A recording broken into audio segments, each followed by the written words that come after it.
You must hear a lot of rebuttals to when you say it, because people experience a huge amount of mental discomfort when they hear that their job, their career, the thing they got a degree in, the thing they invested $100,000 into is going to be taken away from them. So their natural reaction, for some people, is that cognitive dissonance that, no, you're wrong. AI can't be creative. It's not this, it's not that. It'll never be interested in my job. I'll be fine because. You hear these arguments all the time, right? It's really funny. I ask people in different occupations. I'll ask my Uber driver, are you worried about self-driving cars? And they go, no. No one can do what I do. I know the streets of New York. I can navigate like no AI. I'm safe. And it's true for any job. Professors are saying this to me. Oh, nobody can lecture like I do. Like, this is so special. But you understand it's ridiculous. We already have self-driving cars replacing drivers. That is not even a question if it's possible. It's like, how soon before you're fired? Yeah, I mean, I've just been in LA yesterday, and my car drives itself. So I get in the car, I put in where I want to go, and then I don't touch the steering wheel or the brake pedals, and it takes me from A to B, even if it's an hour-long drive without any intervention at all. I actually still park it, but other than that, I'm not driving the car at all. I mean, obviously in LA we also have Waymo now, which means you order it on your phone and it shows up with no driver in it and takes you to where you want to go. Oh, yeah. So it's quite clear to see how that is potentially a matter of time. For those people, because we do have some of those people listening to this conversation right now, that their occupation is driving, to offer them and I think driving is the biggest occupation in the world, if I'm correct. I'm pretty sure it is the biggest occupation in the world. It would be one of the top ones, yeah. What would you say to those people? What should they be doing with their lives? Should they be retraining in something, or what time frame? So that's the paradigm shift here. Before we always said this job is going to be automated, retrained to do this other job. But if I'm telling you that all jobs will be automated, then there is no plan B. You cannot retrain. Look at computer science. 2 years ago, we told people, learn to code. You are an artist, you cannot make money, learn to code. Then we realized, AI kind of knows how to code and getting better. Become a prompt engineer. You can engineer prompts for AIs. It's going to be a great job. Get a 4-year degree in it. But then we're like, AI is way better at designing prompts for other AIs than any human. So that's gone. So I can't really tell you right now the hottest thing is design AI agents for practical applications. I guarantee you in a year or two, it's going to be gone just as well. So I don't think there is this occupation needs to learn to do this instead. I think it's more like we as a humanity, then we all lose our jobs. What do we do? What do we do financially? Who's paying for us? And what do we do in terms of meaning? What do I do with my extra 60, 80 hours a week? You've thought around this corner, haven't you? A little bit. What is around that corner, in your view? So the economic part seems easy. If you create a lot of free labor, you have a lot of free wealth, abundance, things which are right now not very affordable become dirt cheap, and so you can provide for everyone basic needs. Some people say you can provide beyond basic needs. You can provide very good existence for everyone. The hard problem is, what do you do with all that free time? For a lot of people, their jobs are what gives them meaning in their life, so they would be kind of lost. We see it with people who retire or do early retirement. And for so many people who hate their jobs, they'll be very happy not working. But now you have people who are chilling all day. What happens to society? How does that impact crime rate, pregnancy rate, all sorts of issues? Nobody thinks about. Governments don't have programs prepared to deal with 99% unemployment. What do you think that world looks like? Again, I think a very important part to understand here is the unpredictability of it. We cannot predict what a smarter than us system will do. And the point when we get to that is often called singularity, by analogy with physical singularity. You cannot see beyond the event horizon. I can tell you what I think might happen, but that's my prediction. It is not what actually is going to happen because I just don't have cognitive ability to predict a much smarter agent impacting this world. Then you read science fiction. There is never a superintelligence in it actually doing anything because nobody can write believable science fiction at that level. They either banned AI, like Dune, because this way you can avoid writing about it, or it's like Star Wars. You have this really dumb bots, but nothing superintelligent ever. Because by definition, you cannot predict at that level. Because by definition of it being super intelligent, it will make its own mind up. By definition, if it was something you could predict, you would be operating at the same level of intelligence, violating our assumption that it is smarter than you. If I'm playing chess with superintelligence and I can predict every move, I'm playing at that level. It's kind of like my French bulldog trying to predict exactly what I'm thinking and what I'm going to do. That's a good cognitive gap. And it's not just he can predict you going to work, you coming back, but he cannot understand why you're doing a podcast. That is something completely outside of his model of the world. Yeah, he doesn't even know that I go to work. He just sees that I leave the house and doesn't know where I go. Buy food for him. What's the most persuasive argument against your own perspective here? That we will not have unemployment due to advanced technology?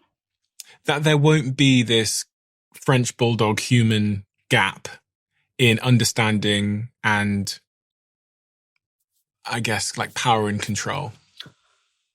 So some people think that we can enhance human minds either through combination with hardware, so something like Neuralink, or through genetic reengineering to where we make smarter humans.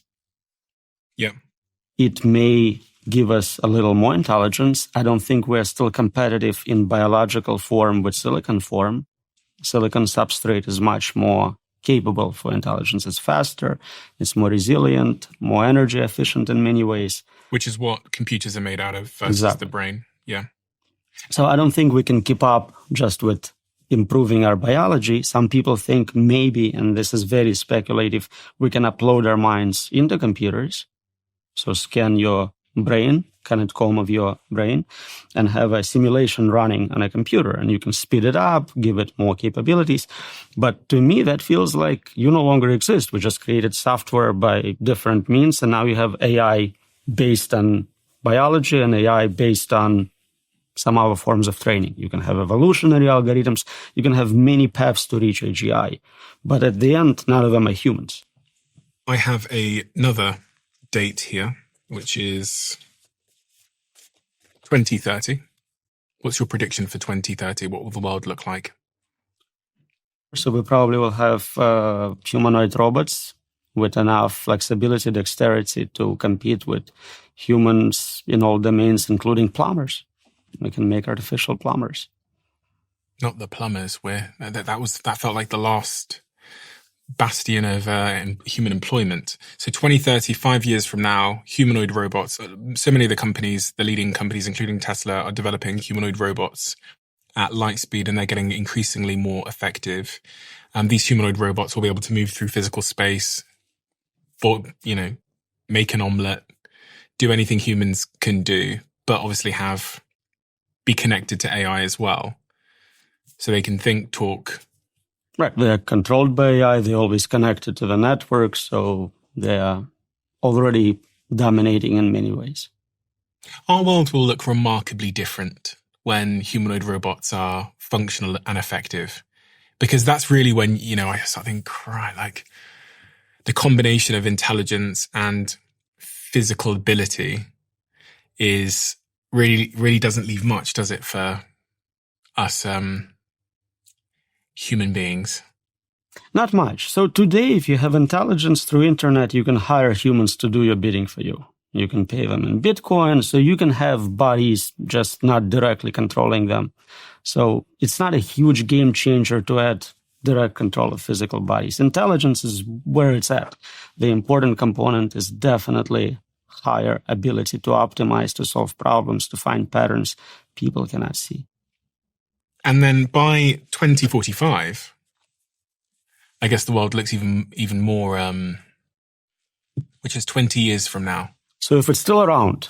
Ray Kurzweil predicts that that's the year for the singularity. That's the year where progress becomes so fast. So this AI doing science and engineering work makes improvements so quickly we cannot keep up anymore. That's the definition of singularity, point beyond which we cannot see, understand, predict. See and understand, predict the intelligence itself, or what is happening in the world? The technology is being developed. So right now, if I have an iPhone, I can look forward to a new one coming out next year, and I'll understand it has slightly better camera. Imagine now this process of researching and developing this phone is automated. It happens every 6 months, every 3 months, every month, week, day, hour, minute, second. You cannot keep up with 30 iterations of iPhone in one day. You don't understand what capabilities it has, what proper controls are. It just escapes you. Right now, it's hard for any researcher in AI to keep up with the state of the art. While I was doing this interview with you, a new model came out, and I no longer know what the state of the art is. Every day, as a percentage of total knowledge, I get dumber. I may still know more because I keep reading, but as a percentage of overall knowledge, we're all getting dumber. And then you take it to extreme values, you have zero knowledge, zero understanding of the world around you. Some of the arguments against this eventuality are that when you look at other technologies like the Industrial Revolution, people just found new ways to work, and new careers that we could never have imagined at the time were created. How do you respond to that in a world of superintelligence? It's a paradigm shift. We always had tools, new tools, which allowed some job to be done more efficiently. So instead of having 10 workers, you could have 2 workers, and 8 workers had to find a new job. And there was another job. Now you can supervise those workers or do something cool. If you're creating a meta invention, you're inventing intelligence, you're inventing a worker, an agent, then you can apply that agent to the new job. There is not a job which cannot be automated. That never happened before. All the inventions we previously had were kind of a tool for doing something. So we invented fire, huge game changer. But that's it. It stops with fire.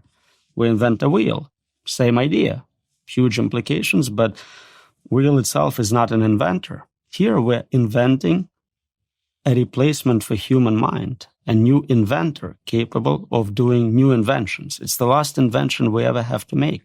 At that point, it takes over. And the process of doing science, research, even ethics research, morals, all that is automated at that point. Do you sleep well at night? Really well. Even though you spent the last, 15, 20 years of your life working on AI safety, and it's suddenly among us in a way that I don't think anyone could have predicted 5 years ago. When I say among us, I really mean that the amount of funding and talent that is now focused on reaching superintelligence faster has made it feel more inevitable and more soon than any of us could have possibly imagined. We as humans have this built-in bias about not thinking about really bad outcomes and things we cannot prevent. So all of us are dying. Your kids are dying, your parents are dying, everyone's dying, but you still sleep well, you still go on with your day. Even 95-year-olds are still doing games and playing golf and whatnot, because we have this ability to not think about the worst outcomes, especially if we cannot actually modify the outcome. So that's the same infrastructure being used for this. Yeah, there is humanity-level death-like event. We're happening to be close to it probably, but unless I can do something about it, I can just keep enjoying my life. In fact, maybe knowing that you have limited amount of time left gives you more reason to have a better life. You cannot waste any. And that's the survival trait of evolution, I guess, because those of my ancestors that spent all their time worrying wouldn't have spent enough time having babies and hunting to survive. Suicidal ideation. People who really start thinking about how horrible the world is usually escape pretty soon. You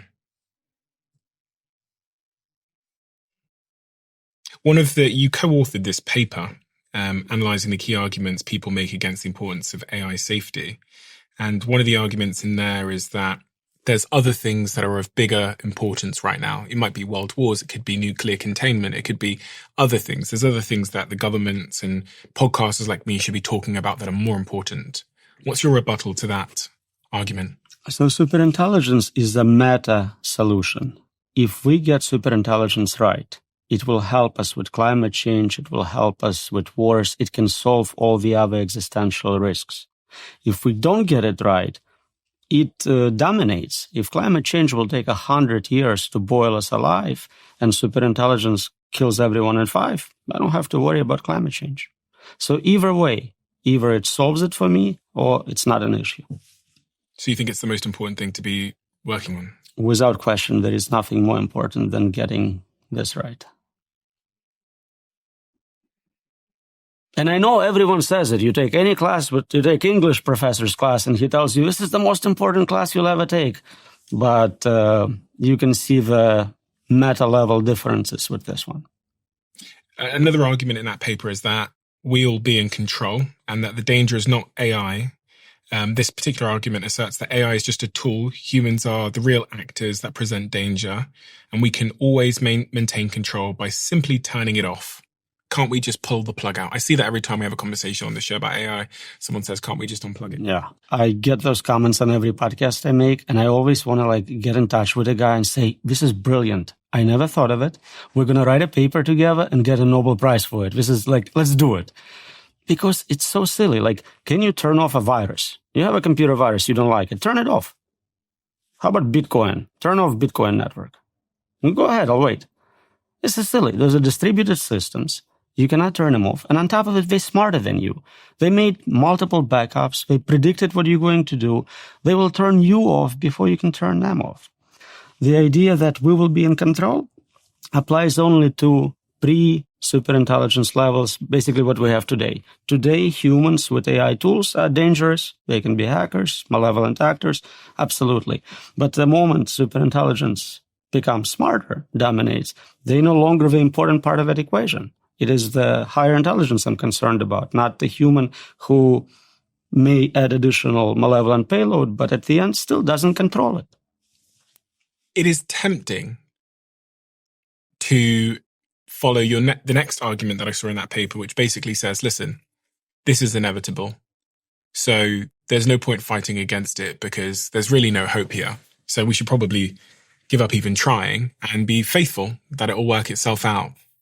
Because everything you've said sounds really inevitable. And if with China working on it, I'm sure Putin's got some secret division. I'm sure Iran are doing some bits and pieces. Every European country's trying to get ahead of AI. The United States is leading the way. So it's inevitable. So we probably should just have faith and pray. Well, praying is always good, but incentives matter. If you are looking at what drives these people. So yes, money is important. So there is a lot of money in that space. And so everyone's trying to be there and develop this technology. But if they truly understand the argument, they understand that you will be dead. No amount of money will be useful to you. Then incentives switch. They would want to not be dead. A lot of them are young people, rich people. They have their whole lives ahead of them. I think they would be better off not building advanced superintelligence, concentrating on narrow AI tools for solving specific problems. Okay, my company cures breast cancer. That's all. We make billions of dollars. Everyone's happy. Everyone benefits. It's a win. We are still in control today. It's not over until it's over. We can decide not to build general superintelligences. I mean, the United States might be able to conjure up enough enthusiasm for that. But if the United States doesn't build general superintelligences, then China are going to have the big advantage, right? So right now, at those levels, whoever has more advanced AI has more advanced military. No question. We see it with existing conflicts. But the moment you switch to superintelligence, uncontrolled superintelligence, it doesn't matter who builds it, us or them. And if they understand this argument, they also would not build it. It's a mutually assured destruction on both ends. Is this technology different than, say, nuclear weapons, which require a huge amount of investment and you have to enrich the uranium and you need billions of dollars potentially to even build a nuclear weapon? But it feels like this technology is much cheaper to get to superintelligence potentially, or at least it will become cheaper. I wonder if it's possible that some guy, some startup is going to be able to build superintelligence in a couple of years without the need of billions of dollars of compute or or electricity power? That's a great point. So every year it becomes cheaper and cheaper to train sufficiently large model. If today it would take $1 trillion to build superintelligence, next year it could be 100 billion and so on. At some point, a guy in a laptop could do it. But you don't want to wait 4 years to make it affordable. So that's why so much money is pouring in. Somebody wants to get there this year and lock in all the winnings, Litecoin level award. So in that regard, they both very expensive projects, like Manhattan level projects. Which was the nuclear bomb project. Right. The difference between the two technologies is that nuclear weapons are still tools. Some dictator, some country, someone has to decide to use them, deploy them, whereas superintelligence is not a tool, it's an agent. It makes its own decisions, and no one is controlling it. I cannot take out this dictator, and now superintelligence is safe. So that's a fundamental difference to me. But if you're saying that it is going to get incrementally cheaper, like I think it's Moore's law, isn't it, that the technology gets cheaper? It is. Then there is a future where some guy on his laptop is going to be able to create superintelligence without oversight or regulation or employees, etc. Yeah, that's why a lot of people are suggesting we need to build something like surveillance planet, where you are monitoring who's doing what and you're trying to prevent people from doing it. Do I think it's feasible? No. At some point, it becomes so affordable and so trivial that it just will happen. But at this point, we're trying to get more time. We don't want it to happen in 5 years. We want it to happen in 50 years. I mean, that's not very hopeful. So Depends on how old you are. Depends on how old you are. I mean, if you're saying that you believe in the future people will be able to make superintelligence without the resources that are required today, then it is just a matter of time. Yeah, but so will be true for many other technologies. We're getting much better in synthetic biology, where today someone with a bachelor's degree in biology can probably create a new virus. This will also become cheaper, other technologies like that. So we are approaching a point where it's very difficult to make sure no technological breakthrough is the last one. So essentially, in many directions, we have this pattern of making it easier in terms of resources, in terms of intelligence, to destroy the world. If you look at, 500 years ago, the worst dictator with all the resources could kill a couple million people. He couldn't destroy the world. Now we know nuclear weapons, we can blow up the whole planet multiple times over. Synthetic biology, we saw with COVID, you can very easily create a combination virus which impacts billions of people. And all of those things becoming easier to do. In the near term, you talk about extinction being a real risk, human extinction being a real risk.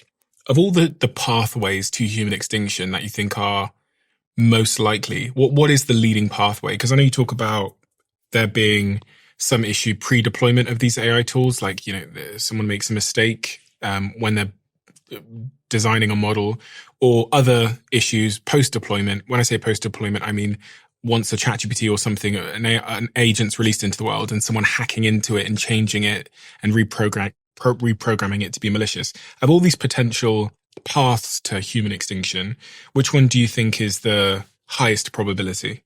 So I can only talk about the ones I can predict myself. So I can predict even before we get to superintelligence, someone will create a very advanced biological tool, create a novel virus, and that virus gets everyone or most everyone. I can envision it. I can understand the pathway. I can say that. So just to zoom in on that then, that would be using an AI to make a virus and then releasing it. Yeah. And would that be intentional or? There is a lot of psychopaths, a lot of terrorists, a lot of doomsday cults.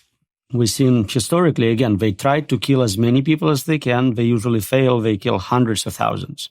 But if they get technology to kill millions or billions, they would do that gladly.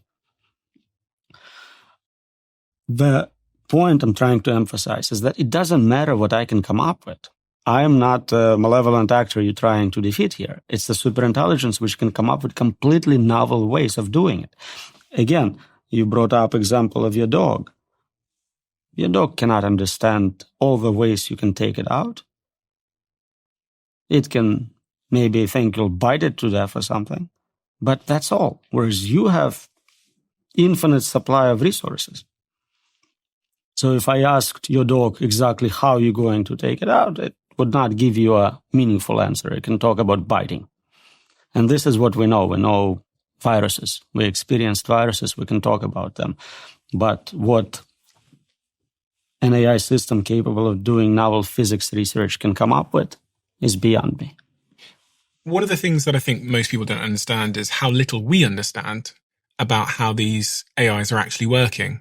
Because one would assume, with computers, we kind of understand how a computer works. We know that it's doing this and then this, and it's running on code. But from reading your work, you describe it as being a black box. Mm-hmm. So in the context of something like ChatGPT or an AI we know, you're telling me that the people that have built that tool don't actually know what's going on inside there. That's exactly right. So even people making those systems have to run experiments on their product to learn what it's capable of. So they train it by giving it all of data, let's say all of internet text. They run it on a lot of computers to learn patterns in that text. And then they start experimenting with that model. Oh, do you speak French? Oh, can you do mathematics? Oh, are you lying to me now? And so maybe it takes a year to train it and then 6 months to get some fundamentals about what it's capable of, some safety overhead. But we still discover new capabilities in old models. If you ask the question in a different way, it becomes smarter.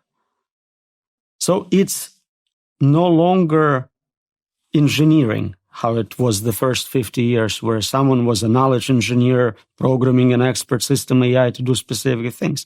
It's a science. We are creating this artifact, growing it. It's like an alien plant. And then we study it to see what it's doing. And just like with plants, we don't have 100% accurate knowledge of biology. We don't have full knowledge here. We kind of know some patterns. We know, okay, if we add more compute, it gets smarter most of the time. But nobody can tell you precisely what the outcome is going to be given a set of inputs. What you just listened to was a most replayed moment from a previous episode. If you want to listen to that full episode, I've linked it down below. Check the description. Thank you.